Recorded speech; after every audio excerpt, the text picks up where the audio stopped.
네, 저는 이제 사도행전 58번째입니다. 19장 1절부터 7절 말씀입니다. 자, 아볼로는 이제 고린도로 갔습니다. 그래서 우리가 고린도 전서에 보면 아볼로는 고린도 교회의 목사님이 되셨습니다. 그 다음에 이제 이 바울은 에베소 지역으로 이렇게 다니다가 지금 여기에 왔습니다. 그런데 거기서 어떤 제자들을 만나 그래요. 그러니까 여기서 어떤 제자라는 것은 그 어떤 제자인지 불분명한 거예요. 그러니까 사도 바울이 아는 분들이 아닌 어떤 누구의 제자인지 모르지만 하여튼 어떤 분들을 만나게 됐어요. 그래서 이제 사도 바울이 말합니다. 너희가 믿을 때 성령을 받았느냐? 이르되 아니라 우리는 성령이 계심도 듣지 못하였노라. 바울이 이르되 그러면 너희가 무슨 세례를 받았느냐? 대답하되 요한의 세례니라 그래요. 그러니까 요한의 세례까지는 받은 사람들이에요. 그러니까 이 사람들이 어떤 정도를 믿던 사람들인지 또 유대인인지 안 그러면 이방인인지 예수님을 믿겠다고 요한의 물세례까지를 받은 사람들이에요. 그러니까 어떻게 보면 이 사람들이 요한의 제자들이었나? 라는 생각도 해요. 왜 그러냐면 요한이 굉장히 센세이션을 일으켰어요. 400년 동안 참 조용했고요. 그 다음에 가짜가 가끔 나타나긴 했지만 갑자기 없어졌는데 요한은 제사장의 아들입니다. 일단 가문이 믿을만 하고요. 그 다음에는 그가 이런 약대 털옷을 입었고 그 다음에 메뚜기가 석청을 먹었더라 그래요. 그러니까 메뚜기라는 것은 여러분 광야인데 어떻게 메뚜기가 있겠어요. 그거는 노래나 있는 거지. 그게 아니고 우리 누가복음 15장에 탕자가 먹었던 쥐염 열매 그거를 메뚜기라고 말해요. 그래서 이제 그 쥐염 열매를 먹었고 그 다음에 석청이라는 것은 꽃이 없는데 꿀이 어디 있겠어요. 그쵸? 그러니까 종려나무 야생 종려나무가 뚝뚝 익어서 떨어진 거예요. 익어서 떨어져서 그게 바위 틈에서 이렇게 고여 있어요. 그러면서 이제 햇빛에 그게 농익어서 그냥 쭈룩쭈룩 흘러지고 있어요. 딱 찍어 먹으면 뭐가 되는 거예요? 꿀이 되는 거예요. 그러니까 야생에 떨어진 종려나무와 그 다음에 그런 쥐염 열매를 먹은 거예요. 아니 누가 그러더라고요. 메뚜기하고 석청 먹었다니까 건강식만 먹었네 그래요. 그러니까 석청이라니까 뭐 로얄젤리 먹어서 기운 좋은 줄 알고 아니 선지자가 돼서 나오는데 그런 걸 먹으면서 나왔다는 거를 상식적으로만 조금만 생각해봐도 될 텐데 누가 그래요. 약대 털옷을 입었으니까 모피자를 입었네 그래. 근데 모피 코트가 아니죠. 얼마나 덥겠어요. 근데 그 약대털이 어디 있었냐? 야생으로 다니던 약대들이 죽는 거예요. 죽으면 이제 다 말라서 이렇게 있으면 그 가죽을 벗겨서 입었다는 그런 뜻이에요. 왜냐면 세례 요한이 광야에서부터 외치는 소리가 있어 그랬잖아요. 그러니까 이 광야라는 것은 이스라엘 백성들에게 하나님이 계시는 곳 이런 거예요. 그래서 이제 거기서부터 하나님의 음성을 듣고 외치면서 정말 그렇게 왔다는 거죠. 어떤 면에서 보면 우리가 말라기 4장에 보면 엘리야 같은 선지자가 오리라 그래. 그걸로 구약이 끝이 나요. 근데 그 선지자가 누구예요? 마치 세례 요한이 엘리야처럼 약대 털옷을 입고 메뚜기가 석청을 먹으면서 나타나니까 이 요한이 그 사람이구나 라고 이제 이렇게 사람들이 생각을 하게 됐죠. 자, 그러면서 이제 요한에게 뭘 받았냐? 세례를 받았다고 얘기합니다. 우리 오순절 교단에서는 침례라고 얘기하는데 성경이 세례라고 나왔으니까 그냥 세례로 통일을 하겠습니다. 세례라는 것은 언제부터 있었냐면요. 출애굽기 30장 17절에 그 원조예요. 자, 노수로 만든 물두멍이 있어요. 그런데 아론의 자손들 보고 너희들이 성전에 들어갈 때에 이 물두멍에서 손과 발을 다 씻어라. 깨끗하게 씻어라. 만일 그것을 씻지 않게 되면 어떻게 된다? 그 더러움이 남았으면 죽임을 당할 것이요. 그래요. 그래서 들어가기 전에 반드시 물두멍에서 이제 손발을 씻는 그런 일을 하고 들어가게 돼서 이것이 세례의 원조라고 그렇게 얘기를 하고요. 또 이제 이스라엘 백성들이 홍해 바다를 건너게 되죠. 근데 물 가운데를 통과하게 되잖아요. 그래서 그것도 이제 어떤 세례의 하나의 기능으로 봅니다. 왜 그러냐면 애굽 땅에서 430년 동안 살면서 애굽의 모든 풍습이라든가 사상이 다 물들어 있는데 홍해바다를 건너면서 그들이 그 모든 것들을 거기다 사장시키고 이제 그 바다를 건너면서 정말 진정한 하나님의 백성으로서 다시 거듭남으로 이 땅으로 넘어왔다는 것을 의미하고 있습니다. 그래서 이 세례는 예수님 당시에는 어떤 사람이 받았냐면 주로 유대교인이 아닌 이방인들이 유대교를 믿겠다고 오면은 그 사람들에게 이 세례 의식을 행했다고 합니다. 어떤 겁니까? 네가 지금까지 믿었던 거, 네가 여태까지 사랑했던 것들, 모든 그런 것들을 이제 다 이 물에서 씻어내고 너는 다시 새롭게 거듭난 유대인으로서 삶을 살아야 돼. 이런 것에 대한 어떤 이제 그 서약식처럼 그렇게 이 일을 행했다고 합니다. 그래서 요단강에서 이렇게 세례 요한이 물로 세례를 베풀 때 사람들은 정말 너무나도 흥분했고요. 드디어 우리가 기다리던 엘리야 같은 선지자가 나타났구나 이렇게 생각을 하게 됩니다. 그래서 참 많은 사람들이 와서 요한에게 세례를 받게 되는 것입니다. 그래서 이곳이 너무 사람이 많이 모이니까 두려우니까 바리새인들이 그래요. 네가 무슨 자격으로 세례를 주느냐고 라고 질문까지 하게 됩니다. 그런데 이제 그때 그 요한이 나보다도 더 큰 이가 와서 세례를 줄 것이라는 그런 이야기를 하게 되는 거죠. 사실 여러분 예수님도 세례 요한에게 세례를 받으셨습니다. 그것이 예수님의 공생애의 시작이 되는 것입니다. 이 모든 장면에 대해서는 요한복음 1장 31절에 내가 와서 물로 침례를 주는 것은 그를 이스라엘에게 나타내려 함이니라. 나도 그를 알지 못하나 성령이 내려서 누구 위에 머무는 것을 보거든 그가 곧 성령으로 세례를 주는 자인 줄 알리라 그래요. 이게 요한복음 1장에 31절에 세례 요한이 예수 그리스도에 있어서 진술합니다. 예수 그리스도가 난 누군지 모르겠다. 근데 분명히 알아야 내 뒤에 오실 자가 큰 자라는 걸. 나는 물로 회개하는 그야말로 죄를 깨닫게 하는 세례는 주겠는데 그 다음에 내 뒤에 진짜로 세례를 주시는 분이 오실 것이라는 것. 근데 그분이 누군지 모르는데 그분에게 성령이 머무는 것을 본다면 그렇다면 나는 그분이 바로 그 성령으로 세례를 줄 분인 줄을 알겠다 그랬어요.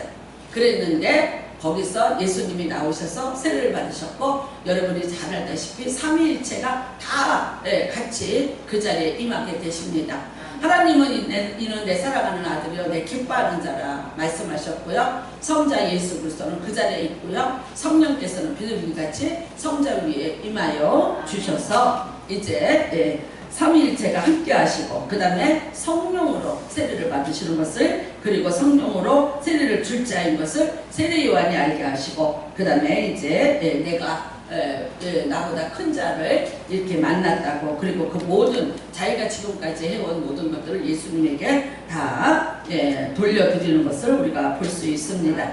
자, 세례 요한은 여러분 구약의 사람입니까? 신약의 사람입니까?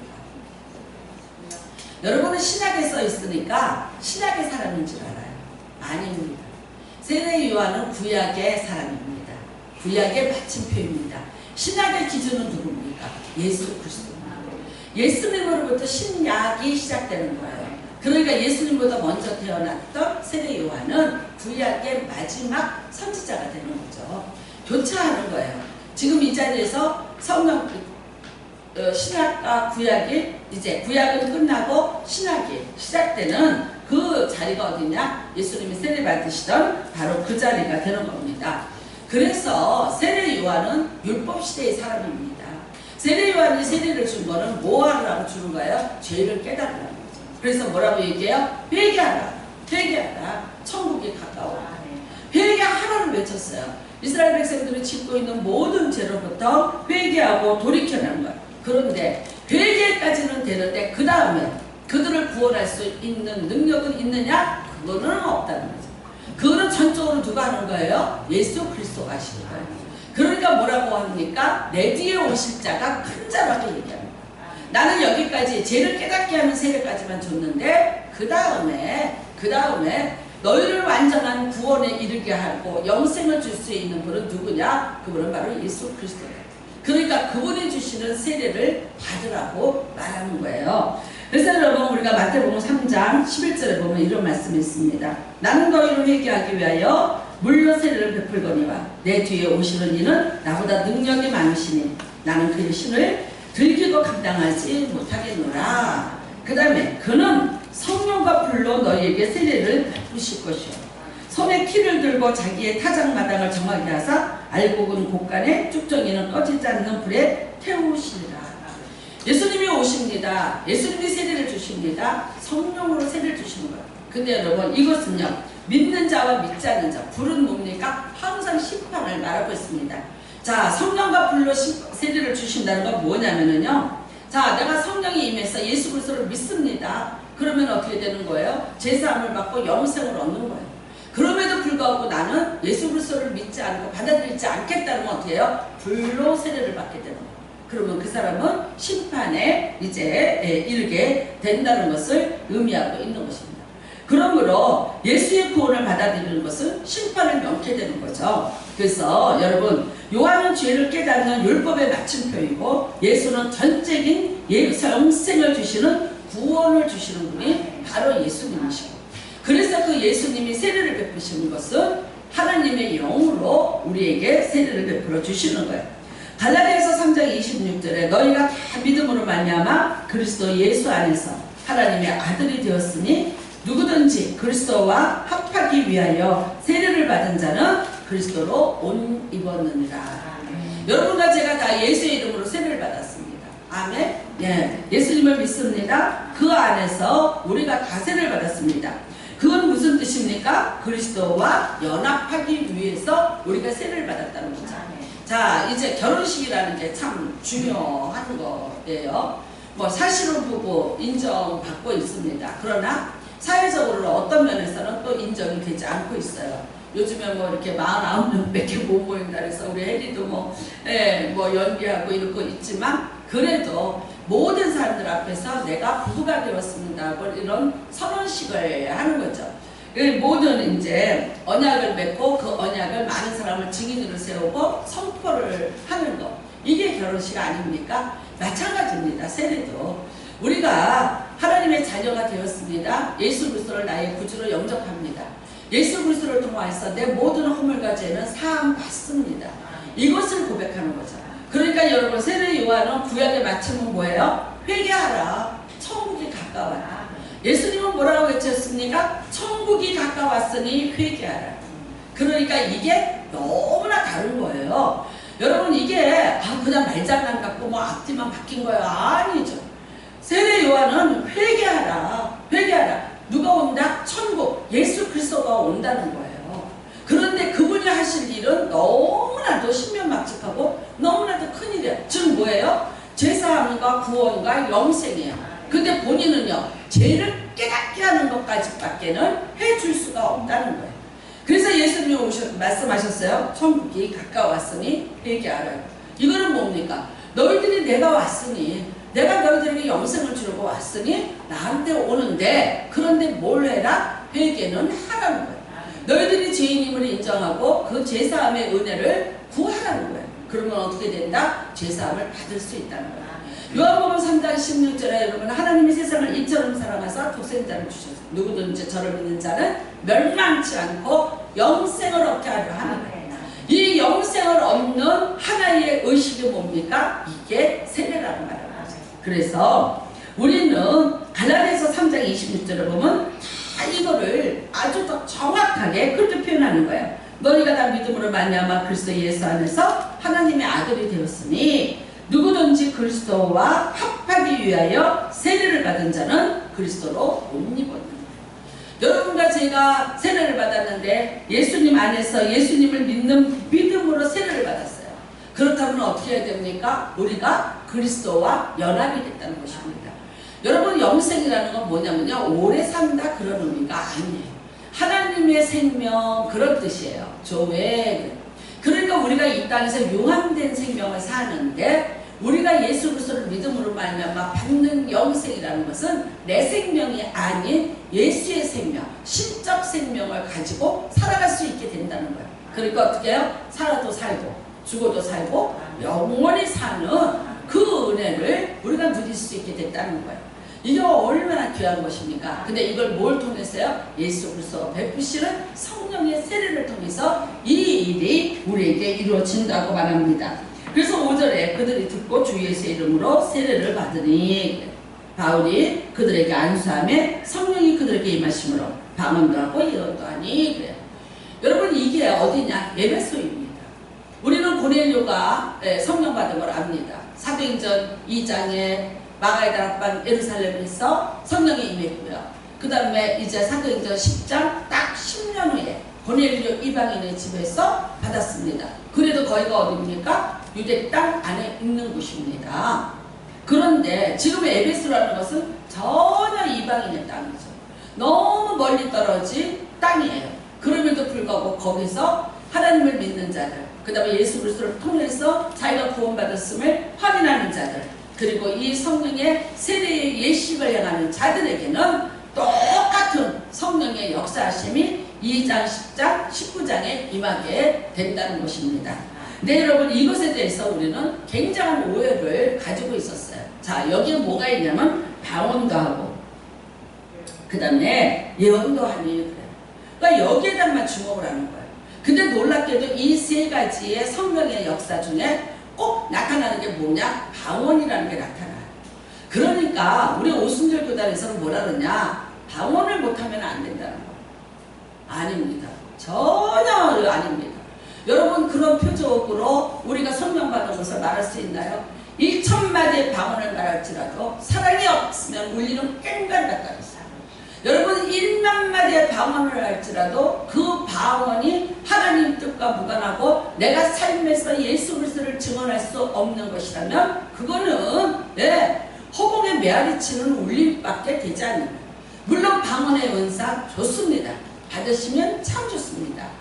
그리고 사도 바울도 말했습니다. 나도 받았다고. 나도 방언으로 기도한다고 했습니다. 여러분이 그 은사를 사모하시되 그러나 그것이 아니면 나는 성령을 못 받았고 그것이 아니면 나는 하나님과 지금 그 구원의 반열에 있지 않고 내가 예수와 연합하지 않았다고 그렇게 어떤 한쪽으로 단정을 짓는다면 그것은 잘못된 오류인 것을 우리가 알아야 되는 것입니다. 자, 여러분 세례를 받았다는 건 뭐냐는 거야. 결국 뭡니까? 죽는 겁니다. 죽는 거. 과거에 내가 죽고 다시 어떻게 되는 거예요? 거듭나는 거예요. 그런데 이게 내 힘으로 되느냐고요. 그게 안 돼요. 누구의 힘으로 돼요? 성령의 능력으로 말미암아 나는 죽고 예수는 사는 이 상황을 우리는 성령으로 세례를 받았다고 말하는 거예요. 자, 이거를 자세히 설명하고 있는 곳이 있습니다. 로마서 6장입니다. 로마서 6장입니다. 글을 한번 자 보시기 바랍니다. 네. 로마서 6장 1절로부터입니다. 천천히 읽어보시기 바랍니다. 자, 시작. 그런즉 우리가 무슨 말을 하리요? 은혜를 더하고 죄에 더하겠느냐? 그럴 수 없느니라. 죄에 대하여 죽은 우리가 어찌 그 가운데 살리요? 죄 가운데 죽었습니다. 어떻게 죽었습니까? 세례 의식을 통해서 우리가 죽었습니다. 그러니까 여러분 이 세례라는 것이 정확히 말하면 침례입니다. 물통 속에 쑥 들어갑니다. 나는 죽었습니다. 옛사람은 죽었습니다. 다시 쑥 올라옵니다. 어떤 거예요? 내가 예수 안에서 거듭났습니다. 나는 새롭게 다시 태어났습니다를 선언하는 예식이 바로 이 예식이에요. 그 다음에는요, 내가 갖고 있던 지난날의 모든 죄, 여기 이 물에 깨끗이 씻음을 받았습니다 라고 선언하는 것이 이게 세례인 거예요. 그럴 수 없느니라. 죄에 대하여 죽은 우리가 어찌 그 가운데 더 살려. 그러니까 내가 세례를 받았다는 건 뭡니까? 회개의 세례. 그것뿐만 아니라 성령으로 구원의 완성까지 이르는 세례를 우리는 이미 다 받았다는 것입니다. 자, 3절로 넘어갑니다. 무릇 그리스도 예수와 합하여 세례를 받은 우리는 그의 죽으심과 합하여 세례를 받은 줄을 알지 못하느냐. 자, 여러분이 세례를 다 받으셨습니다. 여러분이 세례를 받으실 때 예수와 합하여 세례받은 아멘. 그래서 우리는요 그의 죽으심과 합하여 세례받은 줄을 알지 못하는 거예요. 무슨 뜻입니까? 죽은 자와 함께 있으면 죽어요. 그렇죠? 마찬가지예요. 예수님이 죽으심으로 우리가 세례를 받았다는 건 뭡니까? 예수님과 같이 나도 죽었다는 거예요. 예수님이 십자가에서 달려 돌아가신 같이 나도 내 혈과 정과 육을 십자가에 나도 못을 박았고 나는 죽은 자입니다. 어떤 자? 과거에. 내가 예수를 알기 전에, 내가 이 세례 의식을 행하기 전에 내 모든 혈과 육과 정은 나는 죽었습니다라고 선포하는 것이 이게 세례라고 말하는 것입니다. 그러므로 4절에 있습니다. 시작. 우리가 그의 죽으심과 합하여 세례를 받음으로 그와 함께 장사되었나니 이는 아버지의 영광으로 말미암아 그리스도를 죽은 자 가운데서 살리심과 같이 우리로 또한 새 생명 가운데서 행하게 하려 함이라. 아멘. 여러분, 그 다음에는요, 몇 절까지 했어요? 예, 5절 시작. 만일 우리가 그의 죽으심과 같은 모양으로 연합한 자가 되었으면 또한 그의 부활과 같은 모양으로 연합한 자도 되리라. 6절입니다. 우리가 알거니와 우리가 옛사람이 예수와 함께 십자가에 못 박힌 것은 죄의 몸이 죽어 다시는 우리가 죄에게 종노릇하지 아니하려 함이니 이는 죽은 자가 죄에서 벗어나 의롭다 하심을 얻었습니다. 네, 이겁니다. 결국 여러분, 우리가 예수님을 통해서 세례를 받았다는 건 뭡니까? 여러분이 성령 세례를 받았다는 거. 요한과 같이 여러분 물세례만 받았고 나는 어떤 의식을 행하였고 거기서 끝나는 것이 아니라 변화입니다. 연합된 자에게 나타나는 변화가 이게 말하자면 성령 세례랍니다. 내 삶에서 변화가 일어나기 시작하는 거죠. 내가 예전에는 이러이러한 죄를 가지고 있었어요. 그런데 아니고요. 이제 내가 그보다 더 좋은 영생을 취하였고 예수 그리스도의 은혜가 무엇인지를 내가 깨달았고 성령께서 어떤 것이 죄고 어떤 것이 안 되는 건지를 분별해 주시는 은혜가 내게 임했기 때문에 내가 과거와 단절을 하고 과거에 내가 옛사람으로부터 벗어나겠다고 그렇게 하는 것이 오늘 사도 바울이 말하는 성령으로 세례를 받는 것입니다. 그래서 여러분, 우리는 예수와 함께 죽음으로 우리가 죄에게 종노릇하지 않게 하려 함이라. 자, 그 다음에 에베소서가 있습니다. 에베소서 4장 5절에 이런 말씀이 있습니다. 주도 한 분이시오. 믿음도 하나요. 세례도 하나요. 하나님도 한 분이시오. 아멘. 하나로 우리가 연합이 되는 거예요. 분리되어 있는 게 아니에요. 이중주를 올리는 게 아니에요. 하나님은 하나님이고 예수님은 예수님이고 나는 나가 아니라 내가 세례 의식을 행했다는 이 영적인 비밀은 뭐냐면요. 주님과 하나, 하나님과 하나, 믿음도 하나, 세례도 하나. 우리가 정확하게 하나님과 하나가 되는 연합되는 이것이 성령으로 세례를 받는 거예요. 그렇다면 자, 이거는 지금까지 이제 에베소에서 제가 간단하게 말했지만 쭉 주도를 해갖고 옵니다. 그런데 그 다음에 나타나는 게 뭔지 아세요? 네가 이렇게 연합이 됐느냐? 우리는 이렇게 생각해요. 왜 하필 방언일까? 그래서 이게 순복음에서는요, 방언 못하면 성령 못 받았다. 옛날에 하늘선에 계시던 이천성 목사님은 이렇게 말씀하셨어요. 개도 받는 방언을 못 받아 이러셨어요. 물론 여러분 비방하자는 게 아니에요. 그만큼 열정적으로 방언을 받으면 좋으니까 받으라고 말씀하시는 거는 맞아. 그런데 개도 못 받는 방언을 우리가 못했다 해서 우리가 개만도 못했다는 거는 아니에요. 글쎄 개가 방언을 하던가요? 모르겠어요. 요새 뭐 무슨 TV에 나는 진짜 어떤데 뭐 하다 진짜 별걸 갖고 다 프로를 만든다. 그는 제가 아니니까 뭐 그럴 수 있겠지만 또 그 뭐 좋아하는 분들에게는 그게 통하겠죠. 우리나라에 뭐 그 반려동물을 키우는 사람들이 뭐 엄청 많아지고 보험까지 생겼다는. 근데 제목이 이거야. 개는 훌륭하다. 개는 훌륭하다. 그 다음에 이제 또 고양이 키우는 무슨 프로가 또 나왔어요. 그 다음에 나는 또 하나. 그 사유리는 왜 일본으로 안 들어가고 자꾸 여기서 돈 벌고 있어? 왜 우리나라는 이렇게 다 착해? 그 남자가 누군지도 몰라요. 정작 기증받아서? 근데 뭐 미국인가 봐. 애기가 동양애가 아니네. 그런 아이 낳아서 미혼모가 키워요.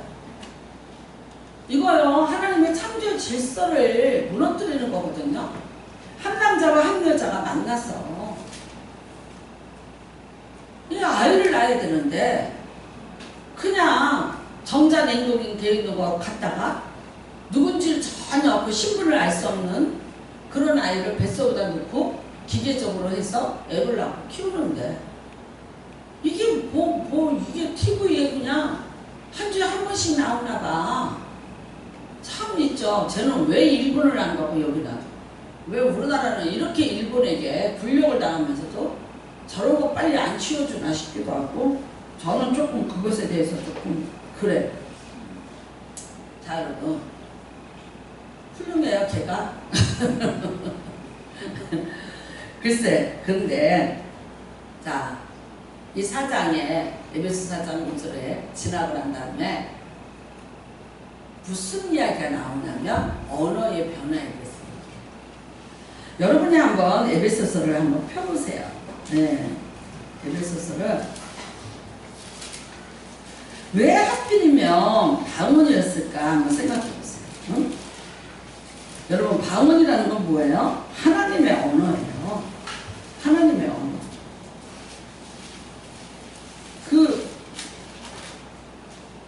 우리가 보통 쓰는 언어가 아닌 하나님의 언어예요. 근데 이상한 말하고 영어처럼 말하고 소리처럼 말하고 중국말 같이 따따따따따따 하면 그게 방언이에요? 그게 다일까요? 그게 방언의 기능일까요? 사도 바울은 정확히 말해요. 고린도전서 12장에 은사리에 방언 은사, 방언 통역의 은사 있습니다. 근데 내가 더 좋은 길을 너희에게 보여주겠다 했어. 그 다음에 뭐예요? 사랑. 천사의 말을 할지라도 1만 마디의 방언을 말할지라도 그 말에 사랑이 없어. 근데 그 사랑이 누구한테 대한 사랑이었어요? 세상 사람에 대한 사랑. 여러분이 이 성경은 우리가 하나님을 알기 위해서, 근데 하나님은 우리 보고 세상에서 너희가 어떻게 살아야 된다는 것을 보여주는 거예요. 이스라엘을 왜 택했어요? 아브라함을 왜 택했어요? 하나님이 구만의장천에서 하나님이 자기 계획대로 일하시는 걸 여러분 그렇게 하시면 돼요. 전능하신 하나님. 그런데 사람을 택하시고 그 다음에 나라를 택하셔서 보여주세요. 왜 그렇습니까? 사랑 사이에서 우리가 이 세상에 하나님이 지으신 모든 피조물 속에서 우리가 어떻게 살아야 돼요? 자, 4장 5절에 성령이 임했어요. 몸이 하나요, 성령도 한 분이에요. 그 다음에요, 우리가 세례도 한 분이에요. 그 다음에는 이제 어떻게 됩니까? 쭉 이렇게 말씀이 나오다가 결국에는요, 우리가 25절부터 뭐라고 얘기하냐? 그런즉 거짓을 버리고 각각 그 이웃과 더불어 참된 것을 말하라. 왜 방언이고 왜 예언이고 왜 혀를 바꿔놨을까? 왜 성령을 받았고 세례를 받았는데 변하는 것이 혀일까? 여러분이 에베소서도요, 예수가 누구인지에 대해서 다 적어요. 기독론에 대해서 최고봉이 에베소서 1장, 2장, 3장입니다. 그 다음에 4장에는요, 그 기독론의 주인공이 될 수 있는 것이 뭐예요? 성령으로 세례받는 거예요. 우리가 예수 그리스도를 믿음으로 예수 그리스도와 연합하는 세례를 받는 거예요. 근데 그렇게 세례를 받았다는 걸 증명하는 것이 뭐냐? 그렇다면 반드시 바뀌어야 될 게 무엇이냐? 입술입니다. 혀입니다. 혀가 바뀌어야 돼요. 그래서 여러분 25절부터는요 쭉 혀예요. 자, 거짓말 혀로 합니다. 분내고 죄짓고 이거 다 뭡니까? 이거 혀로 하는 거예요. 그 다음에 29절입니다. 무릇 더러운 말은 너희 입 밖에도 내지 마라. 오직 법을 세우는데 소용되는 선한 말을 하여 듣는 자들에게 은혜를 끼치라. 하나님의 성령을 근심하게 하지 말라. 뭐로 하지 마라? 혀로 하지 마라. 그 안에서 너희가 구원의 날까지 인치심을 받았느니라. 31절입니다. 너희는 모든 악독과 노함과 분냄과 떠드는 것과 비방하는 것을 모든 악기와 함께 벗고. 성령 받으셨어요? 세례 받으셨어요? 이게요, 악독, 노함, 분냄, 떠드는 것, 비방. 허가 바뀌어야 돼. 그 바뀌는데 어떻게 바뀌라냐면 32절에요. 친절하게 하며 불쌍히 여기며 용서하기를 하나님이 그리스도 안에서 너희를 용서하신 같이 하라. 방언? 여러분이 따따따따따따따따 안 하셔도 돼요. 그거 못 하시니까 나는 성령 못 받았나봐, 나는 아직도 은혜를 못 받았나봐, 나는 아직도 미숙한가봐. 아니요. 나는 이런 방언을 하고 이런 방언을 하고 나는 1만 마디 방언을 해. 나 잘났어? 아니요. 아무런 의미 없어. 못 듣는 방언으로 통역이 안 되는 방언으로 기도하는 거 물론 괜찮아요. 나이가 듣고 하나님이 들으세요. 여러분이 내가 방언을 하지 마라, 방언을 사모하지 마라 거 절대 아니에요. 사모하시고 받으시면 기도하실 때 너무 좋아요. 내 의지로 내가 끌고 가는 기도가 아니라 성령이 강건하심으로 이끌고 가는 기도를 하니까 너무 좋아요. 그 다음에는요, 성령께서 또 내가 생각지 못하고 내가 의식에 있지 않았던 것을 말하게 하시고 그걸 통역해서 알게 하시니까 그때 너무 신비롭고 너무 놀랍고 그리고 너무 그 기분은 오묘해요. 좋아요. 구해서 받으세요. 왜 이게 오순절의 겁니까? 아닙니다. 우리 모두의 것입니다. 예전에 하용조 목사님이 순복음교회에서 방언하는 거를 굉장히 뭐라고 하셨어요. 자기도 못 알아듣고 남도 못 알아듣는 걸로 따따따따따 하고 뭐 방언 받는 방법이 있다고 뭐 할렐루야를 빨리빨리 하다 보면 뭐 방언이 터진다고 그렇게 시킨다고 굉장히 비방하셨어요. 그거는요, 이분이 순복음교회 와서 설교를 하셨어요. 지금 어딘가 여러분이 유튜브에 찾아보면 나와요. 하용조 목사님이 주일날 여의도 순복음교회 오셔서 설교하신 적이 있어요. 그때 이분이 직접 하신 말씀이에요.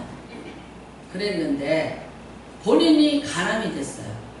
이분이 군대 갔다가 유해성 출혈열이 걸렸는데 그거의 가장 나쁜 후유증이 간이에요.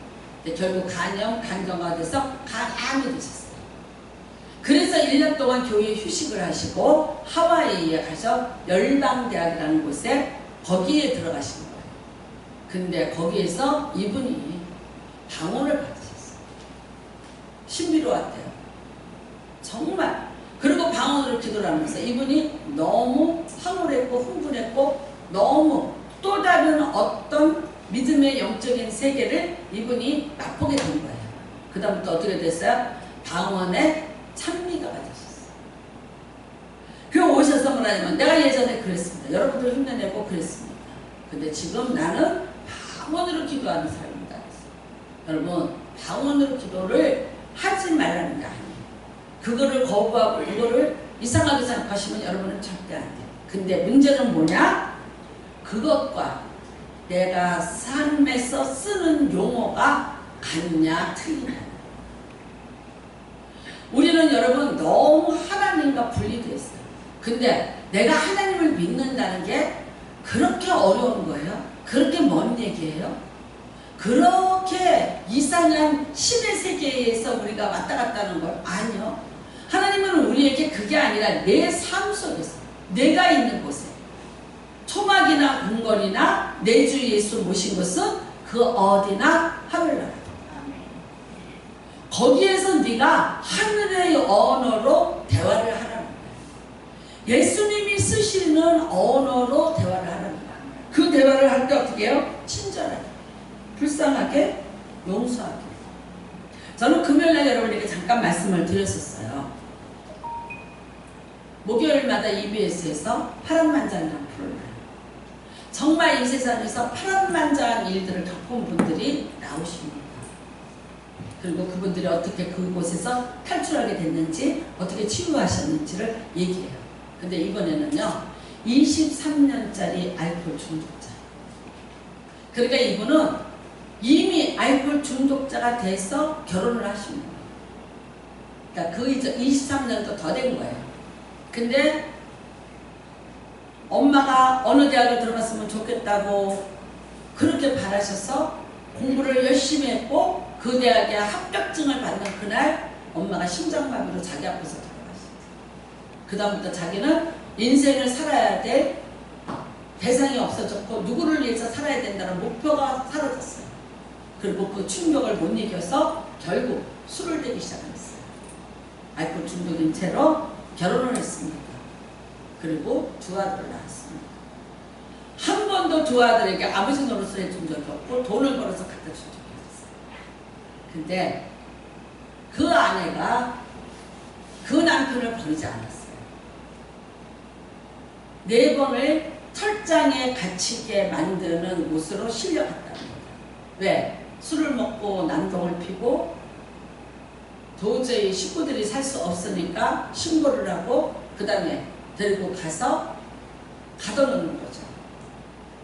그거를 23년 동안 4번을 한 사람이에요. 일을 가라고 나가기만 하면 죽여버린다 그랬고 내가 복수하겠다 그러고 나를 여기다 가둬놓은 너희들을 그냥 두지 않겠다. 그랬는데 이 분을 한마디가 바꿔놨어요. 딱 한마디가 바꿔놨어요. 지금도 이분은 그거를 읽으면서 아버지 노릇을 한 번도 해본 적이 없는데 돈을 벌어서 아들이 원하는 걸 해준 적도 없는데 그 아들이 아버지한테 편지를 써서 보냈어요. 근데 그 편지 내용이 뭐냐면 이거예요. 아버지는 반짝이는 별, 나는 깜깜한 하늘. 아버지는 나에게 별이시오. 여러분 이걸 읽고요. 이 남편이 이 아버지가 대성통곡. 어떻게 해서 내가 너희의 별이냐.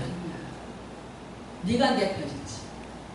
내가 너희 인생에 깜깜한 밤하늘이지. 한 번도 내가 너희에게 빛을 보여준 적이 있는가. 며칠을 두고 그거를 읽고 또 읽으면서 대성통곡. 그리고 술을 끊었어요. 거기서 나오셨어요. 13년째 지금 단주 성공입니다.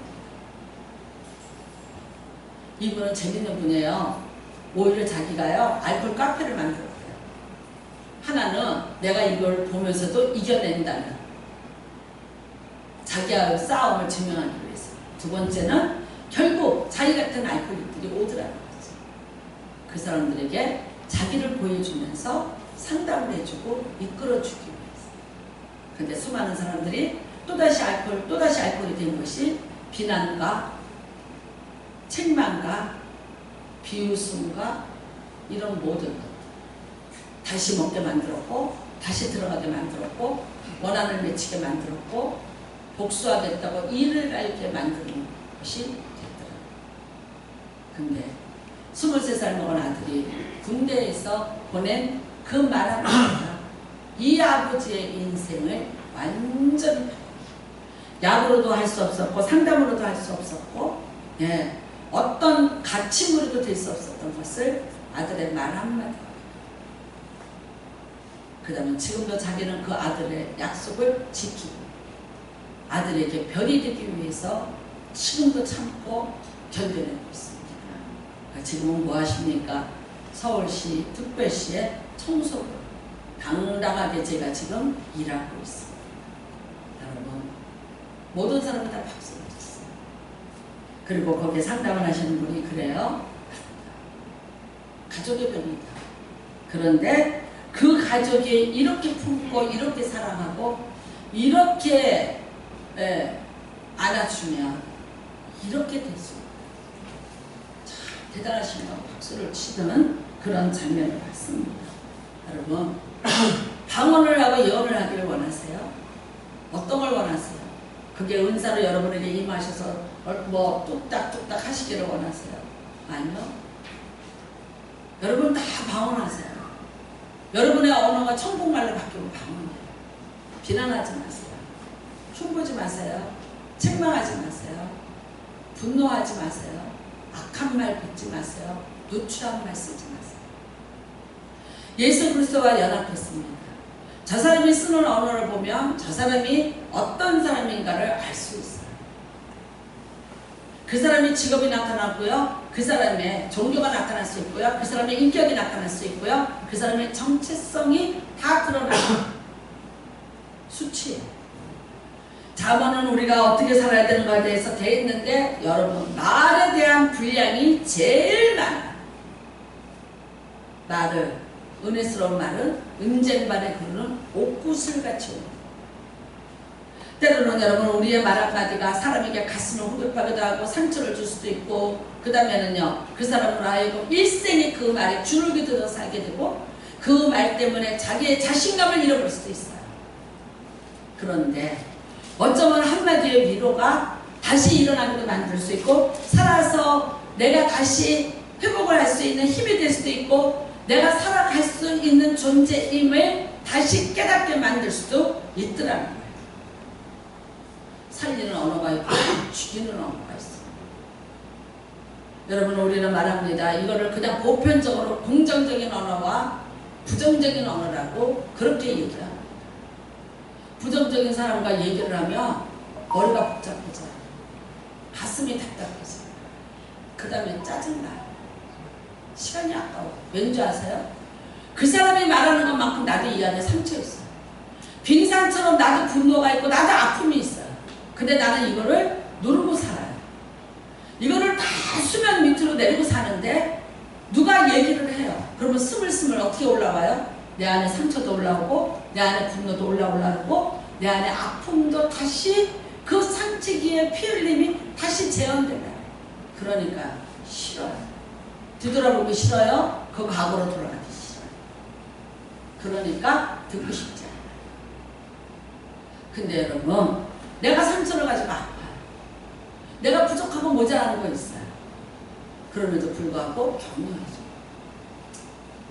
힘을 줘요. 그러면은요. 그러고 싶어요. 겸손해봐요. 내가 오만해서 다른 사람은 위에 있는 것처럼 다른 사람의 경계를 함부로 넘나들면서 다른 사람에게 지시하고 다른 사람을 바꾸려고 들고 다른 사람에게 상처가 어떻게 주는 건지도 계산하라고 내 혈기대로 내 분노대로 다 쏟아내요. 서서히 죽어가요. 내가 여러분한테 이렇게 뭐 옛날에 지나간 거 얘기하고 싶지 않지만 소련의 과학자가 꽃을 2개 놓고 실험을 했죠. 하나는요 계속해서 헤비메탈 시끄러운 음악을 틀어놨어요. 하나는 클래식을 틀어줬어요. 그랬더니 헤비메탈 음악을 들은 꽃은 시들더래. 근데 아름다운 선율을 들려준 꽃은 피어나더래. 특히 여자는 이래요. 한 번 상처받은 말 3분의 말이 어때까지 간다? 30년. 저는 제가 유방암을 수술했을 때 한방에 있었던 70 몇 살 먹은 할머니가 유방암 수술을 했어요. 그리고 이 할머니는 국내학교 선생님이셨어요. 근데 제가 그 앞에 죽어가는 사람을 위해서 기도하는 걸 보더니 저를 끌고 나오더니 복도에 그 추운 2월 달에 방화문 뒤로 끌고 가더니 그 층계에다가 나를 세워놓고 나를 위해서 기도해달라고. 그래서 제가 왜 그러시나 했어요. 그랬더니 자기 시어머니 때문에 이 병이 걸렸대요. 그래서 몇 살이신데 그러세요? 그랬어요. 자기가 70이 넘었어요. 내가 그랬어요. 시어머니 살아계세요? 아니요, 죽었어요. 언제 돌아가셨어요? 내가 결혼한 지 3년 만에 돌아가셨어요.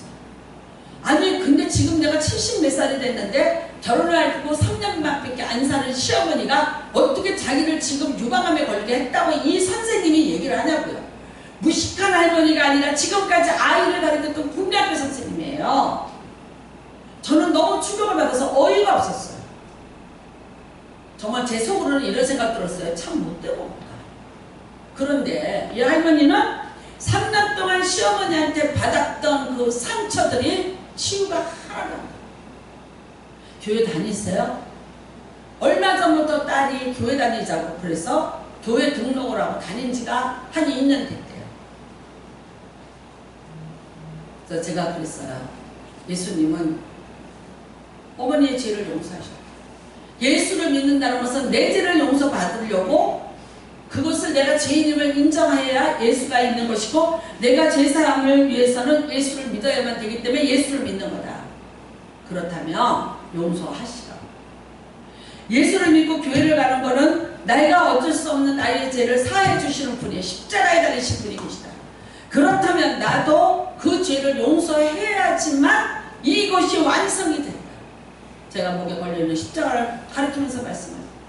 보세요. 십자가가 위로 있죠? 옆으로 있죠. 용서하셔야 돼요. 어머니 용서하셔야 용서가 빨리 이 모든 치료가 임하게 하고 어머니가 모든 것이 빨리 회복이 됩니다. 그리고 제가 붙잡고 기도했어요. 잊어버리게 해달라고. 여러분, 그 할머니가 못돼 먹고 그 할머니가 잘못된 건가요? 아니요. 사람은 기분 나쁜 거를요 30년만 여러분 갖고 있는 줄 아세요? 저는 68년 65년째 갖고 있는 거 있어요. 엄마한테 당한 거예요. 엄마가 저희가 대구 살다가 잠깐 올라와서 집을 짓기 전에 어떤 집에서 살았어요. 안방이 있고 건너방에서 우리가 새로 살았어요. 근데 엄마가 가지 마라 그랬어요. 근데 그 집에서 그 아줌마가 마음이 좋아. 그러니까 제가 여기서 심심하잖아요. 근데 거기 가면 언니도 있고 오빠도 있고 내 또래 남자애가 있어. 남일이가. 그러니까 나는 거기가 너무 궁금한 거야. 근데 거기는 화롯불을 위해서 늘 고구마를 굽고 감자를 구워요. 그 냄새가 진동하는 거예요. 그러니까 제가 몰래 넘어갔어요. 몰래 넘어갔는데 웬걸 남일이가 나를 옆에 꼬집어 갖고 얼굴에 상처가 났어요. 그때 엄마가 광란을 하면서 저를 때렸어요. 얻어먹지 말랬지. 얻어먹지 말랬는데 네가 거지 새끼냐 왜 얻어먹어? 때렸는데 그냥 보통 때린 게 아니라 엄마가 거의 벨광 스타일로 때렸고 나를 한복을 이렇게 윷동이라래 옛날 윷동을 누벼갖고 입혔는데 누빈 저거를 엄마가 손으로 찢었어요. 나는 그때 그 충격이요 이루 말할 수 없어요. 지금도 다른 사람 집에 가서 밥 먹는 게 싫어요. 지금도 누가 와서 저녁 먹으세요 그럼 저 못 가요. 가기 싫어요. 왜냐면요 남의 집에 가서 지금도 밥 먹으려면 그때 생각이 나는 나 다 잊어버렸다고 생각하는데 여기서 걸려서 싫어요. 힘들어요. 먹을 게 없으면 내 집에 와서 라면을 끓여서 나 혼자 먹어도 그게 편해. 저는 이렇게 목회를 하면서 너무 힘들었던 게 뭐냐면 신방을 가서 뭐를 먹지 못하는 거였어요. 물론 지금은 안 줘서 못 먹기는 하지만 근데 누구랑 같이 갔을 때는 먹는데 저 혼자 가서 그 집에 가서 먹는 거예요. 여러분 그때 거지같이 얻어먹느냐고 했던 그 말 한마디가 저 인생을 이렇게 힘들게 만들어요. 엄마는 모를 거예요. 사람은 그래요.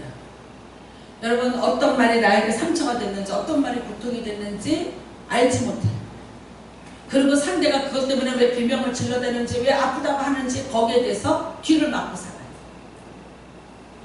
아니 여러분이 세례 받으셨으면 언어가 바뀌시길 바랍니다. 비난하는 말 그만하세요. 여러분 비난이 들어와요. 주눅이 들어요. 사람이 주눅이 들어요. 그 사람 앞에만 서면 왜 나는 작아지는가? 작아져요. 그러니까 그 앞에 서기가 싫어요. 같이 어떻게 하고 싶어요. 근데 그렇다 그랬지 진짜. 그러면은요. 그 다음에는요. 또 주눅이 들어요. 그러니까요. 다시 그러면 이 모든 게 다 귀찮아요. 내가 그렇게까지 하면서 해야 돼? 나도 평안하고 자유하고 싶어. 싫어. 나 혼자 있어요. 그러니까 어떻게 됩니까? 가까워지잖아요. 여러분 말이에요. 부부간에 여러분이 말로 받은 상처들 너무나 많아. 조심히세요. 정말 조심히세요. 그 비난과 통제와 조종하고 조수하는 소리 여러분 한마디 툭 던졌는데 그 말이 누구의 가슴에서는 빙산이 돼서 그 사람이 병들게 만들고 쓰러뜨리게도 할 수 있는 이야기가 될 수 있어요. 여기 지금 동혁이하고 혜리가 왔는데 우리가 너희 때로 돌아갔으면 참 좋겠다. 왜? 새롭게 시작하고 싶었어. 근데 우리는 그렇게 할 수 없어요. 연습도 되지 않고 배우지도 않고 우리는 인생을 여기까지 살아왔어요. 좋은 말만 해라. 격려하는 말만 해라. 이 세상이 험한 세상인데 너무나 험한 세상에서 그러지 않아도 짓밟히고 그러지 않아도 우리는 너무나 짓눌리고 사는데 누군가 격려해주고 누군가 힘이 되어준다. 여러분 얼마나 감사하겠어요. 부부라는 것은 그게 돼야 돼. 괜찮아. 저는 저희 남편이 이런 말 했어요. 도저히 못해. 내가 회사를 사표를 내고 와야 돼. 그랬는데 제가 이랬던 사람이에요. 사표 내고만 와봐. 얼마나 힘들어서 그래. 그 사람 정말 나쁘다. 그치? 이게 아니라 사표 내고만 와봐. 회사 가면 8시간만 시달리면 되지. 만약에 사표 내고 오면 나한테 24시간 시달린다. 당해볼래? 그래서 사표를 맞기를 막았어. 몇 번. 그렇지만 그게 위로겠어요. 저도 요즘에 저희 남편을 보고 제가 다시 공부를 하면서 참 그게 상처가 됐겠다. 그게 비교가 됐겠다. 나는 어쩌면 우리 남편의 그런 집안에 대해서 비아냥거린 적도 있고 조소한 적도 있어요. 그 다음에 그렇지 않은 내 우월감을 자랑한 적도 있어요. 항상 그랬죠. 장로지, 나 목사지. 어떤 때 막 남편으로서 나를 막 짓누르려고 내가 이랬어요. 박장로, 교회로 와. 교회에서 만나서 교회에서 얘기해! 그랬더니 어느 날 한번 이러더라고. 네가 집에서도 목사냐? 근데 그거는요 엄청 찔렸어요. 재밌다. 그래서 제가 하나님 앞에 기도했어요. 그랬더니 뭐라고 하시냐면 루시 보아스의 발밑으로 들어가고 그 말씀을 주셨어요. 나는 루시예요. 복을 받은 이유가 보아스의 발밑으로 들어갔기 때문에 복을 받았다. 그래서 그 다음부터 무슨 해프닝이 있었냐면 침대 밑으로 들어갈 때 발밑부터 들어갔어.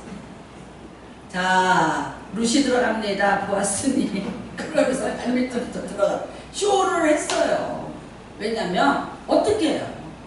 목사는 됐고 나 자신을 내가 어떻게 표현할 방법이 없는 거야. 근데 돌이켜보니까 참 많은 실수가 있어. 여러분 우리 다 많은 실수가 있어. 비난하지 말고 조롱하지 마세요. 다른 사람을 죽이는 말 하지 마세요. 상처 주는 말 하지 마세요. 그 사람의 약점을 가지고 장난치지 마세요. 그럼에도 불구하고 살아내고 살아있어 주려고 애쓰고 있는데 그 약점을 가지고 조롱하듯이 비아냥하듯이 힘없는 자 목을 밟아대듯이 그렇게 하고 내가 1만 마디 방언을 한다고요? 내가 예언을 한다고요? 내가 하나님 앞에 기도한다고요? 업을 쓰는 거예요. 어떤 게 가짜고 어떤 게 진짜인지 분별하셨어요. 그리스도와 연합하는 죽음으로 연합하는 어린 양 예수, 죽음에 따른 어린 양 예수와 연합하는 오늘도 우리가 되시기를 주님의 이름으로 부탁을 드립니다. 같이 기도하시기 바랍니다. 같이 기도합시다. 하나님 아버지, 내 언어가 하나님의 방언이 되게 하여 주시옵소서. 하나님이 쓰시는 언어로 내가 바뀌게 하여 주시옵소서. 주여 입장하시고 기도합니다. 주여 하나님 아버지